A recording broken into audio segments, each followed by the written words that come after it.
Halo, nama saya Vito. Di sini saya akan menjelaskan tentang letak dan sejarah Kerajaan Aceh. Kerajaan Aceh Darussalam atau sering dikenal sebagai Kesultanan Aceh merupakan sebuah kerajaan Islam yang berdiri di Provinsi Aceh, Indonesia. Kesultanan Aceh terletak di utara Pulau Sumatera dengan ibu kotanya di Banda Aceh Darussalam. Kerajaan ini berdiri pada tahun 1496 Masehi, didirikan oleh Sultan Ali Mughayat Shah.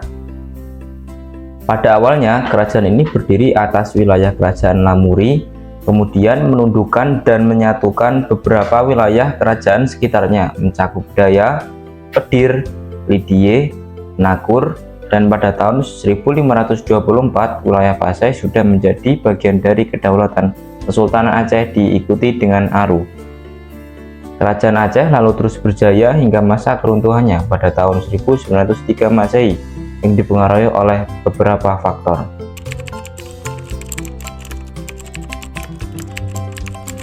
Halo, saya Kayana. Kali ini saya akan menceritakan peninggalan Kerajaan Aceh.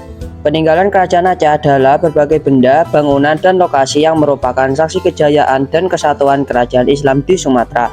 Beberapa peninggalan Kerajaan Aceh yang paling terkenal antara lain: yang pertama, Masjid Baitur Rahman. Masjid Baitur Rahman adalah masjid utama di Banda Aceh yang didirikan pada 1612 atau masa kekuasaan Sultan Iskandar Muda.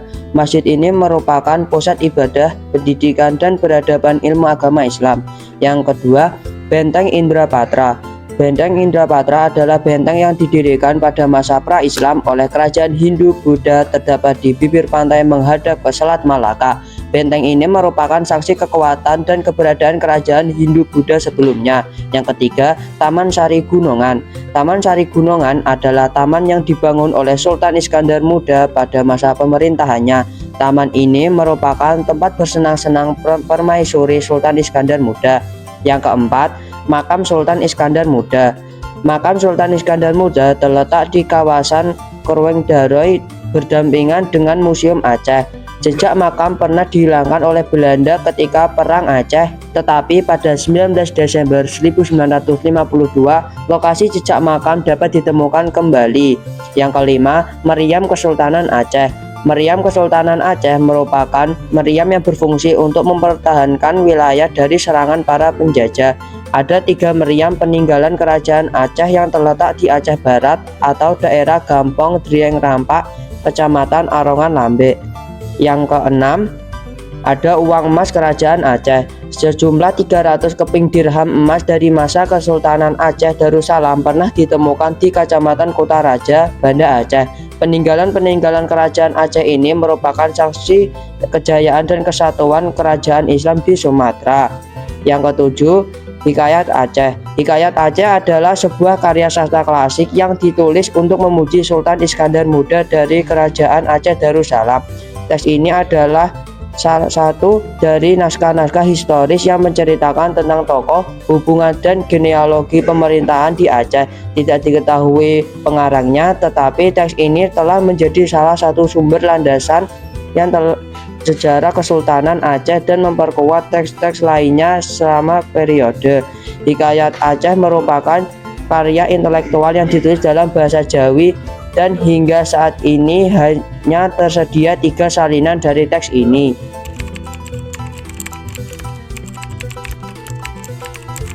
Halo, nama saya Iza. Saya akan menjelaskan tentang raja-raja yang terkenal di Kerajaan Aceh. Yang pertama, Sultan Ali Alaiddin Mukhayat Shah merupakan pendiri dan sultan pertama Kesultanan Aceh yang bertahta dari tahun 1514 sampai meninggal tahun 1530.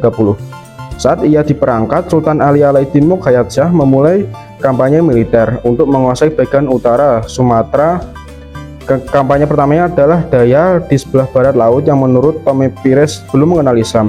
Selanjutnya, pasukan ia melebarkan sayap sampai ke Pantai Timur yang terkenal kaya akan rempah-rempah dan emas untuk memperkuat perekonomian rakyat dan kekuatan militer laut. Maka didirikanlah banyak pelabuhan. Yang kedua, Sultan Alauddin Riayat Shah merupakan Sultan Aceh ketiga yang memerintah dari tahun 1537 hingga 1568. Dia merupakan putra dari Sultan Ali Mukhayat Shah dan Sultan Salahuddin yang dianggap sebagai salah satu penguasa terkuat dalam sejarah Kesultanan Aceh. Sultan Alauddin Riayat Shah disebut sebagai salah satu penguasa terkuat di Aceh karena berhasil menguatkan kekuasaan yang dimulai oleh ayahnya. Yang ketiga, Sultan Iskandar Muda adalah raja Aceh yang dikenal gigih dalam menentang kehadiran Portugis di Malaka. Pada masa pemerintahan Sultan Iskandar Muda, Portugis melakukan penyerangan terhadap Aceh namun mengalami kegagalan. Portugis bersikeras untuk mengambil alih dan memonopoli perdagangan di Aceh. Pada saat itu Sultan Iskandar Muda menduduki tahta dalam usia yang sangat muda, namun dikenal sangat berani. Ia menggantikan pendahulunya Sultan Ali Riayat Shah yang kemudian dikenal dengan sebutan Sultan Muda. Yang keempat, Sultan Iskandar Thani merupakan raja terakhir di Kerajaan Aceh yang merupakan putri dari Sultan Pahang, Ahmad Shah, yang dibawa ke Aceh ketika Aceh menguasai Pahang pada tahun 1617 saat ia menggantikan Sultan Iskandar Muda. Sultan Iskandar Thani mengalami perebutan kekuasaan dan kemunduran yang terus-menerus setelah ia mangkat dari jabatannya sebagai Sultan Kerajaan Aceh. Kerajaan Aceh dipimpin oleh para ratu yang berjalan dan bertahan selama 59 tahun.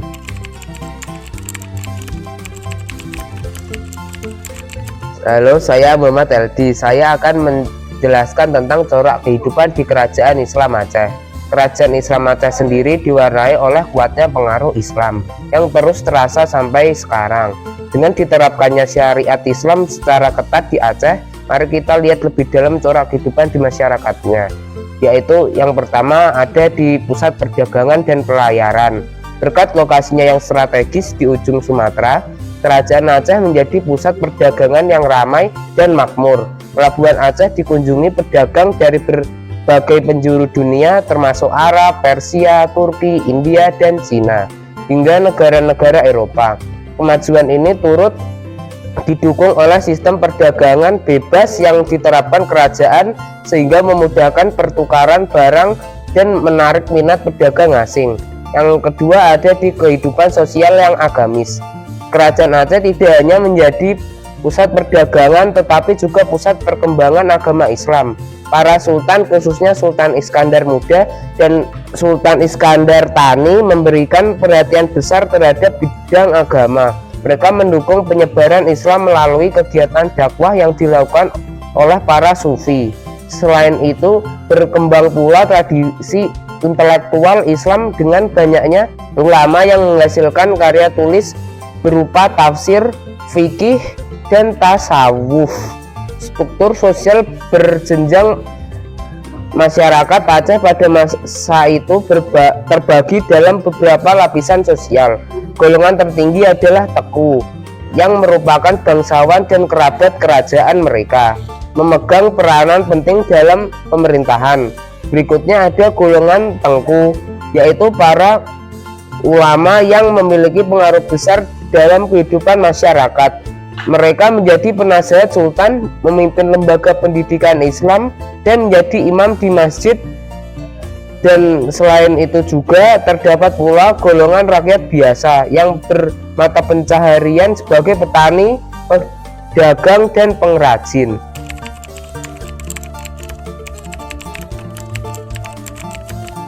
Halo, nama saya Kevin. Saya akan menjelaskan masa kejayaan Kerajaan Aceh.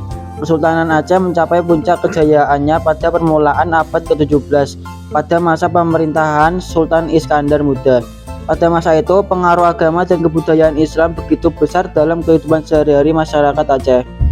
sehingga daerah ini mendapat julukan Seuramo Mekah atau Serambi Mekah. Tanda-tanda kejayaan kerajaan Aceh adalah sebagai berikut. 1. Sultan Iskandar Muda naik takhta menjadi raja. 2. Menjadi bandar transit yang menghubungkan dengan pedagang Islam di barat. 3. Memiliki wilayah yang luas yang terdiri dari Aru, Kedah, Pahang, Perlak, dan Indragiri.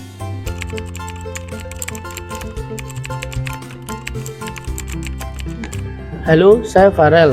Di sini saya akan menjelaskan tentang masa keruntuhan Kerajaan Aceh.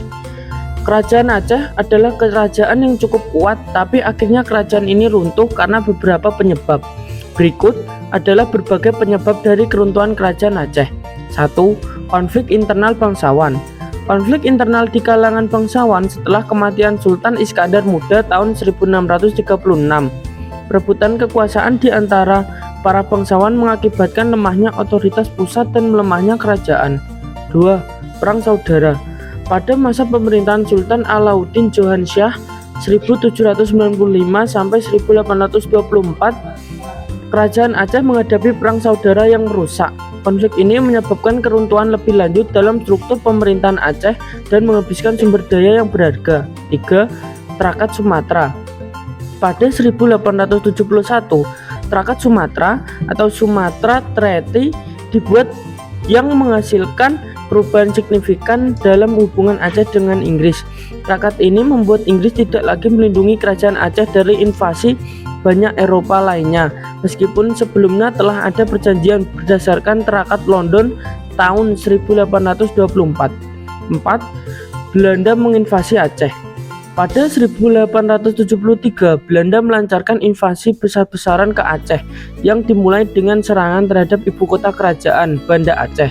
Pada akhirnya Belanda berhasil menguasai Aceh tahun 1904 dan menandai berakhirnya kerajaan Aceh.